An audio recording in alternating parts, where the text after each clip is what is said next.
Good afternoon সবাই রে। আর আজকে তো আমার রান্না বান্না নাই, আর বাইরের কি অবস্থা দেখো, দাঁড়াও এই যে দেখো, আমি জানলার কাছে বয়ে রয়েছি,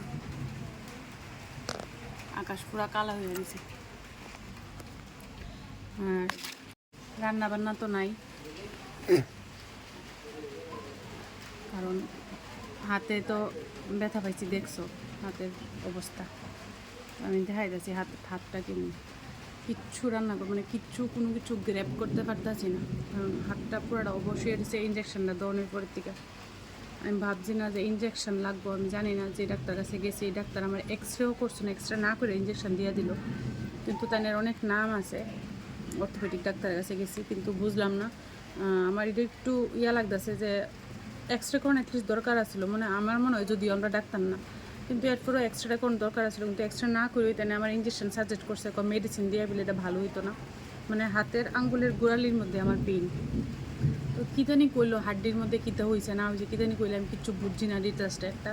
তো হাতটা আঙ্গুলটা এমন স্টাক হয়ে থাকতো আর কি, আঙ্গুলটা আমি লড়াইতে পারতাম না। তো ওখানে দেখো ওই যে ইঞ্জেকশন যে দিছে, এটার পরে আমি এই যে দেখো হাতটা, আমার এই আঙ্গুলটিও আছে না, এটিও ফুললা গেছে আঙ্গুলটি।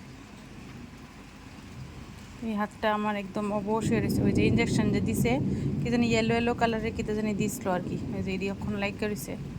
আর হাতটা আমার প্রচণ্ড পরিমাণ পেন হইতেছে, এই যে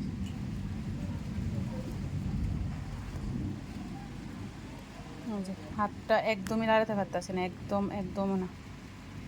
তো আমার এটাই একটু সমস্যা হইতেছে। আমার মামনিও ফোন করে কইতাছে, তাদের কাছে কেলিকা গেলা, তাহলে এক্সরে করলো না, এই জায়গাটা এক্সরে করার দরকার আসলে আমার মতে, যে কীটা হয়েছে না হয়েছে এক্সরে করলে মনে হয় ভালো আসলো, বাট এক্সরে না করে তাহলে এরকম মানে একটা দেখাইছে, যে কইছে আইএলএসের ডাক্তার খুব ভালো ডাক্তার, মেডিসিন দেওয়াটা ভালো হইতো না, কোনো কাজ হতো না। মেডিসিন আমি দিব কিন্তু কোনো কাজ হতো না, ইঞ্জেকশনটা লইলে ভালো হইব। আর ইঞ্জেকশন যদি না লো, তাহলে আরেকটা আছে সার্জারি, একটা মাইনর সার্জারি বিলে এটা করলো হইলে, মানে করবো আর কি। আর বেশি হইলে মানে কইছে এখন সার্জারি লাগতো না, এখন ইঞ্জেকশন দিলেই হইব।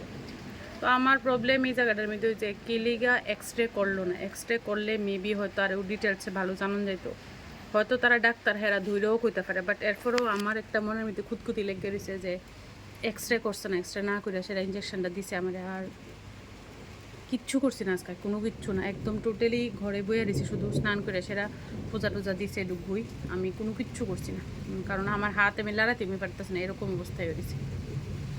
আর কি করবো।